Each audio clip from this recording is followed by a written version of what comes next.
Alam mo merong gusto ditong makalabas sa sitwasyon niya. Naghahanap ng daanan, ng liwanag, 'no, or let's just say na mga babes, this is someone here who feel lost.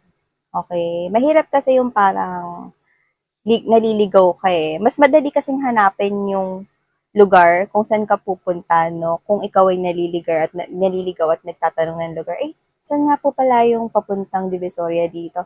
Dun lang 'yan 'no. Pero ito hindi gano'n. Dito nakikita ko na naliligaw siya rito at wala talagang ibang makakasagot kung saan ang tama niyang daanan kundi siya lang. Ang bigat. Oo, minsan nga mga babes 'no, parang gusto ko na rin i-interpret ito sa pamamagitan ng pagsasayaw at bahala na lang kayong mag-interpret sa sobrang lalim ng mga mensahe dito, no, yan. O, isha-charade ko na lang para maintindihan ninyo. Diba? So, kung sino man ito, meron siya ritong mga problema, pwede rin naman ng mga tests or mga obstacles rito, no, na kailangan niya ritong pagdaanan or baka pinagdadaanan niya na. No? Kaya siguro siya to na parang hindi niya rito mahanap yung daan kung paano makakalabas sa sitwasyon niya. Okay? Alamin natin kung ano 'to 'no, bago pa pare-pareho na masira ang ating ulo. Yan, okay. I think ang oras or ang time ay significant sa reading na ito.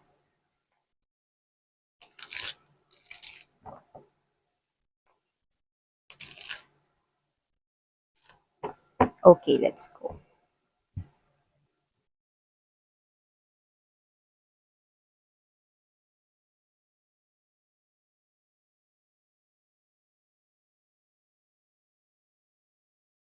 Oh.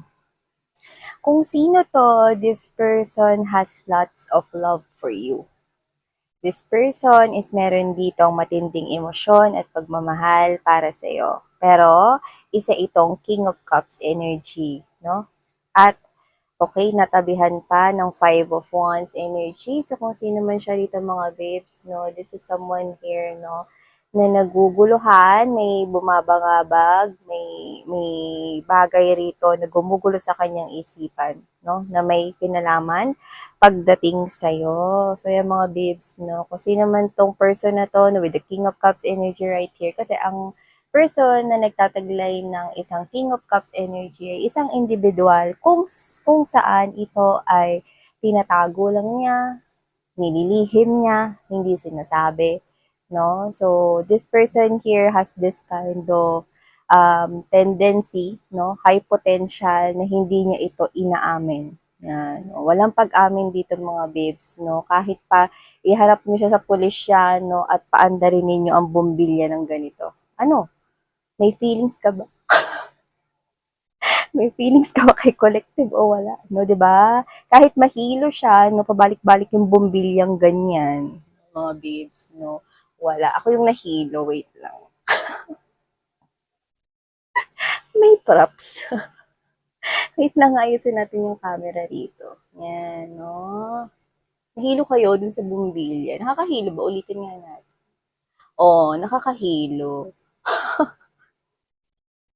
So, yun nga, no, kung sino to, hindi niya maamin yung kanyang emotions and feelings for yung mahal kasi tinatago niya. Either may mga dahilan kung ba't niya yung tinatago, yun nga aalamin natin kasi lumalabas dito mga babes, no? Yung magulo yung isipan niya, may bumabagabag sa kanya, no? Tingnan natin kung anong klaseng lamig, kung anong klaseng lamig ng katawan yun, no? Tingnan natin mga babes, no? Kung matatanggal ba yan mga babes, no? Ng, ano yan, yung parang bentosa. Or what? No, inaalawin natin. Okay, so let's keep moving. Oh, we've got the Three of Swords at the top, no? As the top energy right here. So this person is hurting.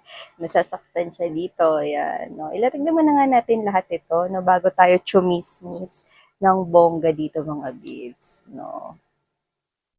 Oh. Ay, Hindi ko na nakikitang magtatagal pa na isang lihim ito. Yan, no? Hindi ko na nakikita pa na kaya niya pa yang itago. No? Dahil ang King of Cups energy ay malapit ng mapuno ang salop. Yan, no? Maya sabihin ko sa inyo, see? We've got the tower. The tower is right here. Sabi ko sa inyo, huwag niyo katakutan yan eh. Okay, especially dito sa reading na to. Okay? Okay. O yan, dito si Boy tabingi headband. Yan. Ay.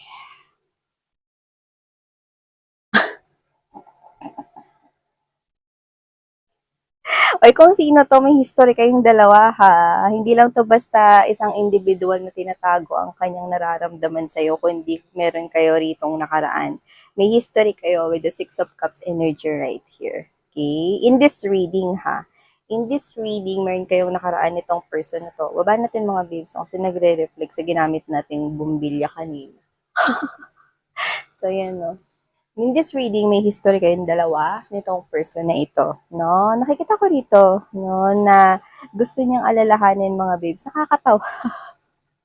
Kasi in the near future, gusto niyang alalahanin yung mga happy memories, masasaya ninyong mga moments, mga alaala, yung mga masasaya, mga sweet, no? Pero, sumisingit lagi, no, yung okay, yung parte rito, no, na negatibo, no, or parang meron siguro sa kanya ritong alingaw-ngaw. Alam niyo alingaw-ngaw, no? Yung parang kahit hindi mo isipin, no, parang konsensya yun eh. Nagigilty ka. Yung parang sometimes, di ba, ang ganda na nandun ka na sa mga imagination mo, nandun ka na sa mga fantasies mo, masaya ka na, pagiti-ngiti ka na, no?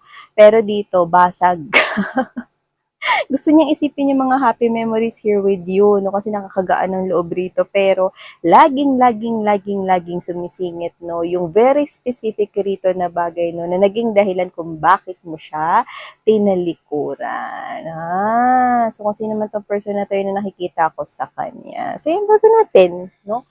Usisain pa, no, at para bago ko i-chika sa inyo, yung nakita ko rito kaninang nag-ano ko dito, no, na nag-react. So, ibig sabihin, mga babes, no, meron ditong isang kaabang-abang na sitwasyon, no, na whether may pakialam ka or wala, no, dahil kung reading mo ito, dapat mo pa rin itong marinig. Okay? So, yun mga babes, no. Hi and hello sa mga new subscribers. By the way, my name is Yan.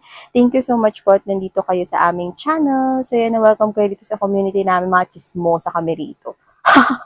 Chismosa, wala kaming gender dito, no? Yan, no? Welcome. Pwede nyo isama inyong families and friends and co-workers, no? Kahit na sino pa yan, no? Baka meant to hear ninyo ang mga messages dito sa channel na to. Nood kayo mga babes, yan, no? Timeless naman ang mga readings yan. At ay ditong time, kung matagpuan mo yan, no? Dekada na, siglo na yung lumipas ng mga babes, no? Kung may YouTube pa nun, it's meant for you. So, yeah. Yan, no? Yan. Sa mga returning subscribers, yan, no? Buti hindi kayo nagsasawa sa akin.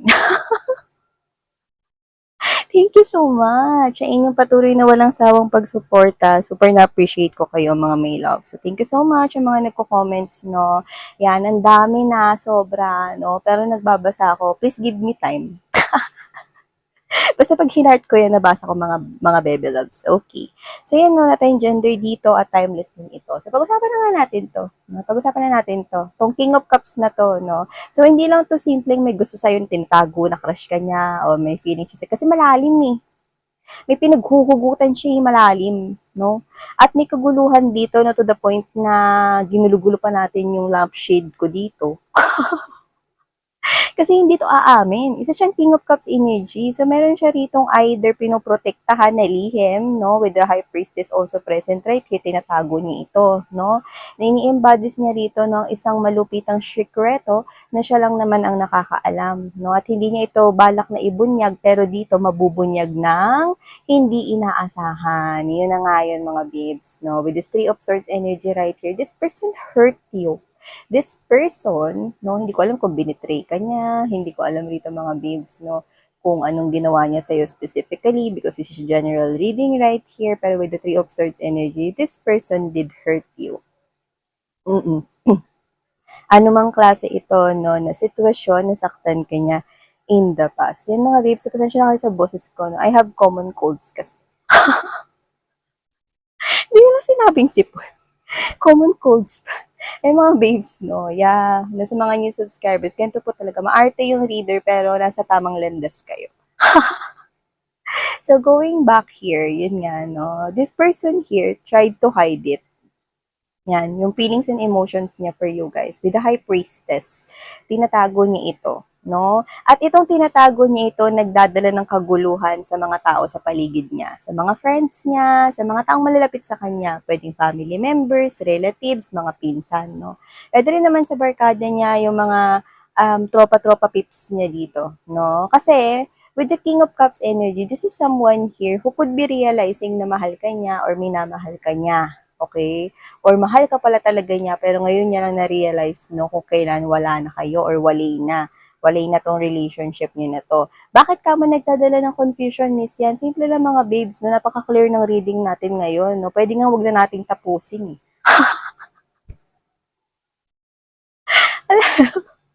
So, yun yung mga babes, huwag tapusin. Kakasimula lang. So, yun yung mga babes. So, nakita ko rito, no, na kasi ang isang King of Cups energy, minsan kapag ka napupuno na yan, kahit pa tinatago niya yung lihim niya na emotions and feelings for you, na hanggang ngayon, concern pa rin siya sa'yo, no, nagdudulot ng kalituhan, kunyari sa mga barkada niya. No? Kasi maaring siya to na minsan nadudulas yung dila niya, no, nasasabi niya dito na parang, kamusta na kaya si Collective? Gumaganda na ba yung pangangatawan niya ngayon, kumakain ba siya ng marami, yung mga ganyan, no? And then, pag nare-realize rito ng mga friends niya sa paligid niya, no, bakit? Ba't may naalam? Oy, concern ka pa kay Collective, no? O bakit mo gusto mo malaman? May pakialam ka pa sa kanya, no? Ano, gusto mo makapagbalikan kay Collective, no? Hindi, yan, no?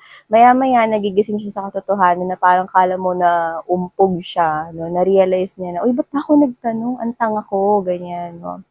Ay, ba't ba ako nagsabi ng gano'n? Ang syong ako naman, yan, no?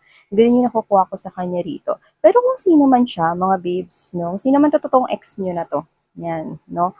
Merong mga pagkakataon na lumalabas rito, no, nagiging obvious yung kanyang emotions and feelings for you. Yan, no? Hindi lang yung pagtatanong-tanong na yan, no? Minsan, pinupuntahan rin niya kayo rito. May mga action siya, may mga gesture siya na ginagawa rito, no? Kung minsan, hindi na siya nagiging aware na yung secret niya is na ilalabas niya na pala.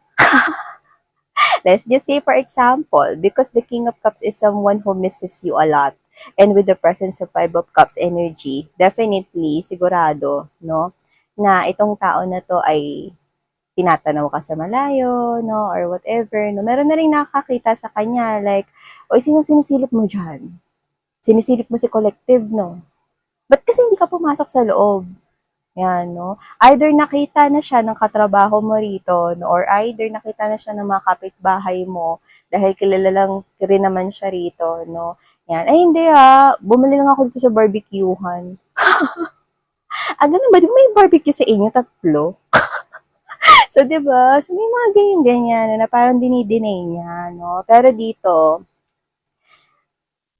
ang nangyayari dito, nakita ko rito na si Universe na yung may gawa because the High Priestess is right here together with this tower right here. So, alam mo yung tinutulungan lang rin naman siya ni Universe right here. Okay? Nailabas na yung nararamdaman niya rito. Nang ma-release niya na yan. Yan. No? Kasi lahat naman tayo, love tayo ni Universe. No? Kahit itong tao na to, na sinaktan kayo. Yan. No? Whether na-learn niya yung lesson niya or hindi pa, may concern pa rin sa kanya si Universe dito, no? Dahil nahihirapan na siyang bitbitin at dahil nahihirapan na siya iakay-akay, ikayag-kayag ang emosyon niya sa iyo rito hindi niya mailabas-labas, no? Tinulungan na siya rito ni Universe na isiwalat yan kahit ayaw niya. Kahit labag yan sa kanyang loob, no? Anong ibig mong sabihin, Miss Yan? With this Ace of Swords energy, Three of Cups energy, Seven of Wands, definitely, yung truth na dinideny niya rito, no, is unexpectedly or unfortunately para sa kanya, no, nalaman rito ng hindi sinasadya ng mga taong nasa paligid niya. So, either family niya yun, either relatives niya, either friends niya, either colleagues, co-workers niya. Kung sino-sino man yan, no, pwedeng nagkaroon ng kasiyahan dito or birthday, no, celebration, no, pwedeng nalasing siya, mga babes, no. At kung sino man tong person na to, no, yun, nasabi niya yun, nasiwalat niya yun rito, no, na parang etong mga tao sa paligid na to na naguguluhan kasi nga minsan nagtatanong na siya sa inyo rito, hindi siya aware, no, na halatado na siya na may concern pa rin siya sa inyo rito, no? Yun yung nakikita ko dito. Tapos dinideny niya. Eh dito hindi. Dito mga babes, no, nakita ko rito na siya mismo nanggaling sa bibig niya rito, no, na siya ay nangungulila sa inyo, yan mga babes, no. Kaya kung sino man tong person na to, hindi ko na nakikita na kaya niya pa itong itago for ya.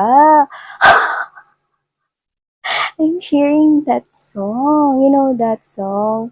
Bakit ngayon hinahanap kita? Yan, 'di ba? Alam mo 'yon? You know that, 'di ba? Meron dong lyrics na parang di maamin ang damdamin niya. Kasi hindi niya maamin ang damdamin niya, no, na ikaw pa rin ang nais ko. Mapapatawad ba ako? Yan, baka may kasalanan nga talaga siya sa inyo with the Three of Swords energy, nasaktan kayo nito, no? Kay hirap na dayain ang isip at damdamin. Yan, oh. Ikaw pa rin ang hanap ko, damang-dama ng puso ko. Yan. Mulit muling sasambitin. 'Di ba? Hindi niya nga masabi kasi nga tinatago niya, no? Hindi niya maamin pero ikaw pa rin ang hanap niya. Ikaw pa rin ang nais niya at ikaw pa rin talaga. No? So yun nga, nakita ko dito mga babes, no? Na after dito, no, na okasyon na ito, event na to, pwedeng nalasing siya rito or what, no? Dito lumbas yung tunay niyang emosyon, no? Hindi ko naman nakita may naghagis ng monoblock rito. Especially kung nirentahan lang yun mula sa barangay. Pero nakita ko lumabas yung emotions and feeling niya rito. Yan, no? Nakikita ko rito na parang after nitong kasiyahan na to, no, na bigyan ng kasagutan ng kalinawan, no, yung mga tao sa paligid niya. Sabi na nga, babe, may gusto pa rin yan kay collective, eh. Sabi na nga, babe, yan pa rin yung nararamdaman niya, eh. Parang inaasar na siya rito ng iba, yung iba naman tikim-tikom yung bibig, pero nakuha na nila yung katotohanan. No? Nasagot na rin yung matagal nilang tanong na deny-deny pa to, eh, may gusto pa rin pala siya kay collective. Mahal pa rin pala talaga niya si collective dito. No, ngayon siya, ayan, sakit ng ulo niya rito. With this boy tabingi headband right here, no? This person here is wala, hindi niya na kayang, alam mo yung kahit na itago niya pa ito, ay naisawalat niya na, no? Hindi ko na siya nakikita na dinideny, although hindi na lang siya nagsasalita. Nananatili na lang siyang tikom rito. Kasi, alam mo, lalabas at lalabas rin naman eh, na nalulungkot siya eh. Lungkot to, lungkot. Lungkot yung nararamdaman niya rito. Sinusubukan niyang pasiglahin at pasayahin yung sarili niya sa pag-iisip ng mga happy memories ninyo together with the Six of Cups energy. Pero laging sumisingit, no, yung konsensya niya. Or yung parang yung very specific, no, na parang may guilt or guilty siya about something here. So, pwedeng kasalanan niya nga kung bakit ito nangyari, na hiwalayan na ito or separation. Yan, no? Di maamin. Ikaw pa rin ang nais ko. Baka kinanta niya sa video, okay, no? Yan. Wala naman tayong narinig na sintonado. ako, baka sintonado ako mga babes, no? So, yung mga babes na ikaw pa rin talaga ang hanap niya at damang-dama ko, no? Natatawa ako kasi nung mga panahon na parang magkasama kayo rito, hindi ka naman niya parang naambunan or hindi naman niya na-reciprocate dito yung pagmamahal. Tapos kung kailan wala na, saka naman ganyan siya, 'di ba? Oh. Actually, hindi ko na nga rin kayo mahanap rito, eh, ano? Ikaw pa rin ang hanap ko, hindi ka mahanap ng reader, nasaan si collective dyan, wala akong makita. So baka talagang ano ka na, naka-move on ka na. Okay? Kasi hindi na kita makita dito. Lahat ito ay patungkol sa emosyon niya. for you. So, yan collective, no? Ito mga mensahe for you guys, no? Sa mga new subscribers, huwag po kayo mag-alala, no? Hindi po ako bagong labas sa Libertad Mental Hospital. Kundi ganito lang po talaga dito. So, thank you so much. Sana magstay kayo here with us. And sa returning subscribers, no? Bukas ulit, mga mahal, no? Sarang hayo, love, and light. Annyeong.